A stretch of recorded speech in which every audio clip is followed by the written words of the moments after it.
Hello guys, good morning. আমি আজকে দেরি করে একটু ব্লগটা শুরু করছি। আমি স্নান করে নিলাম তাড়াতাড়ি করে, তারপর খেতে বসে গেলাম। আজকে নিরামিষ রান্না হয়েছে। তারপর ঘরে দেখলাম যে দিদি আজকে গোপালকে একটু সাজিয়ে পুজো দেবে বলে লাইটিংগুলো বের করেছে। তারপর আমি আর কুট্টুস চলে আসলাম দোকানে ময়ূর পাখা আর বেলুন কিনতে। তারপর আমি কম্পিউটার ক্লাসের জন্য বেরিয়ে গেলাম। চলে এসেছি কম্পিউটার ক্লাস করে চলে আসলাম জিমে ওয়ার্কআউট করে চলে আসলাম বাড়িতে। আর দেখো গোপালকে কত সুন্দর সাজিয়েছে।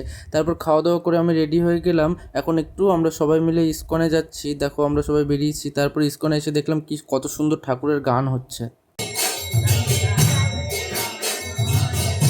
প্রচুর ভিড় ছিল, তাও আমি অনেক কষ্ট করে তোমাদের জন্য এই ভিডিওটা করেছি। তারপর আমি প্রসাদ পাওয়ার জন্য লাইনে দাঁড়িয়ে গেলাম। আমি এখন প্রসাদ পেয়ে গেছি। তারপর একটু প্রসাদ নিয়ে নিলাম বাড়ি নিয়ে যাওয়ার উদ্দেশ্যে। রাতে এখন বাজে 12:30। চলে এসেছি বাড়িতে এসে আমি প্রচুর টায়ার্ড হয়ে গেছি, তাই এখন আমি ঘুমোতে যাবো। আর তোমাদের ভিডিওটা কেমন লাগলো অবশ্যই লাইক কমেন্ট করে জানিও।